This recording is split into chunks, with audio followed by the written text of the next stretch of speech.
had a dad like that. Do you like that Durant said that? Of course, Katie. I mean, you think about the game of basketball. It was invented by a Canadian, but it's perfected in the inner cities of the States. And when you have this underground basketball culture of AAU basketball, you have these dads and these parents and these brothers who at the games are very vocal. Lavar is not the loudest in the gym. Right. He's just a product of what he's always witnessed and experienced. So when you have that going for you, it's a lot that goes into playing the game of basketball. You got to have that motor. In the inner city, we say you got to play with that dog. Pop says you got to have that edge or play with that nastiness. Lavar brings that vocally for his kids to take it to another level, because we all know a great athlete without a motor, he just teases you. Right. She just teases you. So you have to have that, and KD acknowledges that. Can we find a balance? Can we find a balance? Is there any way we can get a balance? Or will you have to be all, or are there any AAU dads that are good dads that are in their kids' life that's not like this? There are some dads like that, but they're more subtle. They pull him to the side and give him that. For me, I needed someone in the stands like that. Right. Because when you get on the court and you hear another dad from the other team or other parents or brothers talking to their, sibling or their little brother on the court, you're like, where's my family support? I need to hear you. And for me, that was my brothers, all 5 of them, and that was my mom. But my mom is Hispanic, so it was all in Spanish. No one understood it but me, but you need that. Right. And Lavar gives them that confidence when you walk into that gym and it's over 1,000 kids and 1,000 people in that gym waiting for that game to start. This is AAU basketball. The culture's, it's almost like a cipher in rapping. When these rappers go do these ciphers, these underground ciphers, they come with an entourage of about 10 people. Right. That's your backup. That's your homeboy, your uncle, your cousin who's not really your cousin. Right. But you say you cousins because y'all grew up together and y'all ate together your whole life. You need that. So to project it to now, could Lonzo use a little more of Lavar in the second row, yelling? Where like lately, Lavar hasn't been around much because he's been in Lithuania with the other 2 sons. So do you think Lonzo misses that? I think he gets that phone call. I think he gets that FaceTime video, checking on his son and checking with his dad to see where they're going and how he's playing. I think what Lonzo needs more than anything, like the 10, 7, and 7 to me is impressive because of his body frame, his body structure. You can't compare him right now to Ben Simmons. Ben Simmons sat out for a year. If you really think back, Ben Simmons, his first Summer League preview was like 10, 7, and 7. Yeah. It wasn't the Ben Simmons we've seen today. And we all know after your first year in sports, that first summer is critical entering your second season with a professional team, but lifting weights, eating right, gaining weight the right way, and building muscle. But when you say you need that dog, or you need someone that support system, you can have that support system all you want to. But if that athlete isn't any good, all the yelling, all the screaming, all the rah, rah, rah doesn't mean anything, Earl. I understand that you had your brothers and your mom was speaking to you, but you had that in you. You had that in you. I think Lonzo has it in him as well. I think, in basketball, you have that kid where he might have that dog in him, and he might just be a great defender. Right. Or he has that dog in him, and he might just be a great, we call it change of pace guard. He comes off the bench and changes the pace, or an X-factor kid that can just play above the rim. Lonzo sees the entire game. And when we start analyzing these players, you have to analyze them for who they are, not points per game. Like you get Donovan Mitchell, he's a great scorer, but there's a lot of great scorers in this league. Right. You get Ben Simmons, he does it all. Joel Embiid is unique. He's a unicorn. Then you have Lonzo Ball, he's coming within his own, and you compare and contrast him to other rookies on his team like Kuzma. Where can Kuzma go with his game? He's perfected his game. Lonzo still has a blank canvas, and he's dominating every aspect of the game, and he's a winner. He's the guy that makes everyone else feel better and comfortable. He's the guy that gives confidence to Kuzma, gives confidence to Julius Randle, and make their game go from ground level to elevation. So how do we get him to shoot better from the floor? How do we get him to shoot better from the 3? How do we increase that free throw percentage? You remember when Magic Johnson's skill first came into the league, he couldn't shoot free throws. Every summer he worked on one thing, one aspect of his game. He's like, I'm going to be a better free throw shooter. This summer, to me, Lonzo, most importantly, needs to work on his body, because the way he plays the game and he dominates every aspect, he has to be physically strong enough to withstand those hits, those rebounds, those steals, getting in the passing lane, finishing in the lane, and confident enough to withstand those hits and then get to the free throw line and have enough energy and legs to convert the free throws and also play beyond the arc.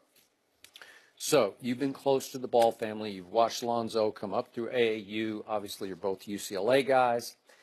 And we had you on before the year started, or at least early in the year, and you were bullish on Lonzo, even beyond how bullish I am. And I'm a big fan, and yet I go back and forth with Shannon because there have been moments this year, and albeit 20-year-old moments, when I cannot defend the lack of dog. Like it's become puppy dog too much, where Lonzo on any given night will just unplug to me. He will disconnect from the basketball game, and I can't get it through my head because I've never seen this happen before.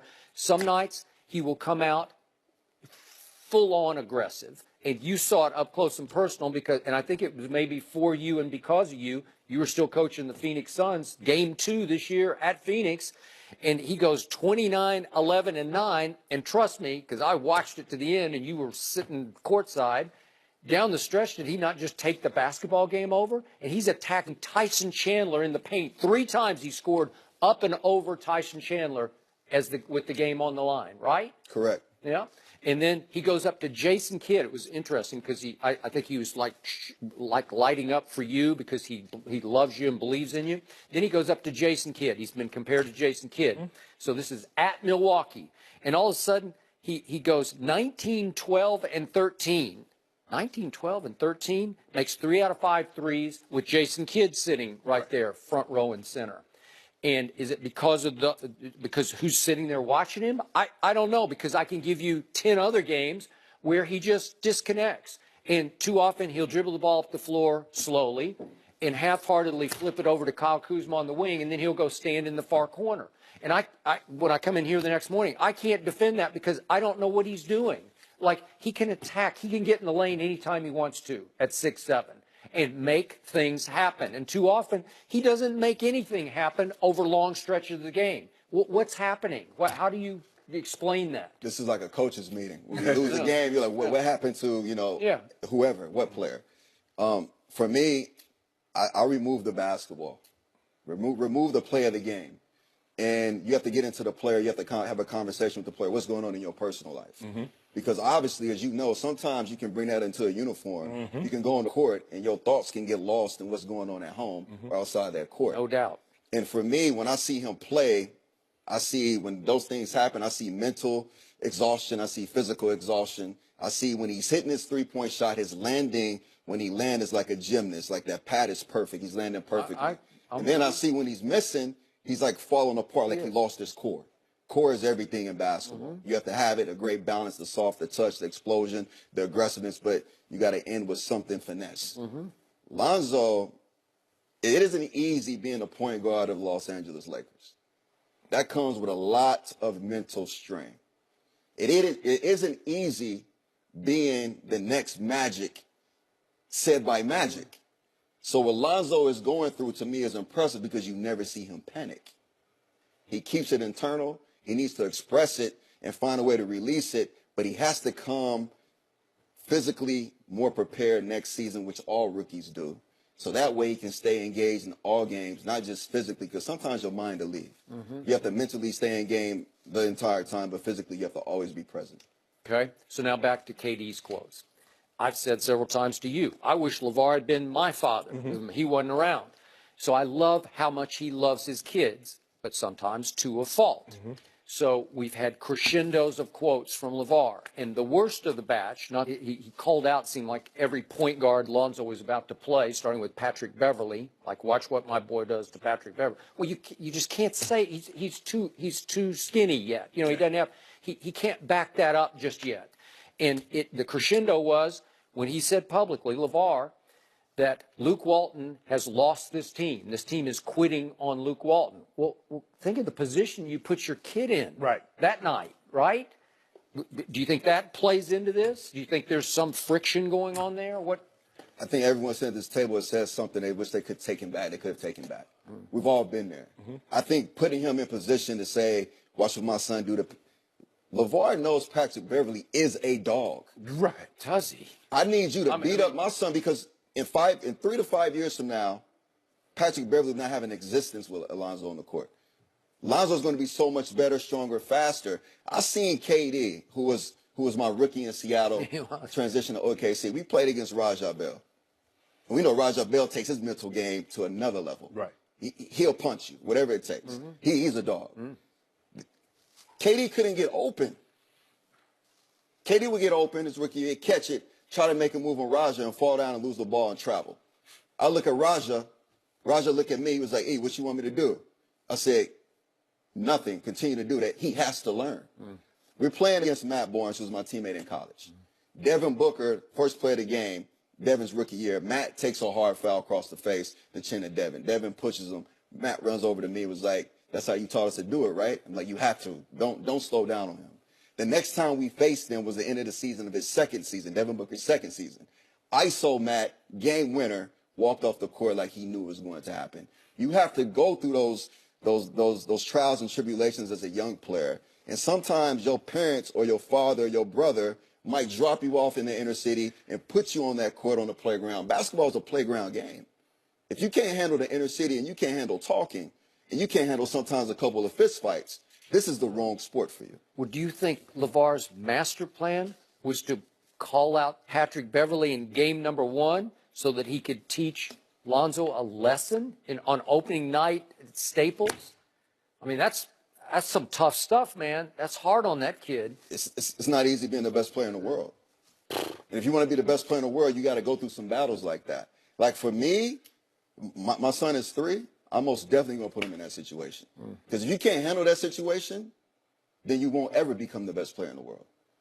If you can't handle getting hit sometimes, I had to set a cross screen on Charles Oakley my rookie year. And Nate McMillan kept calling the call.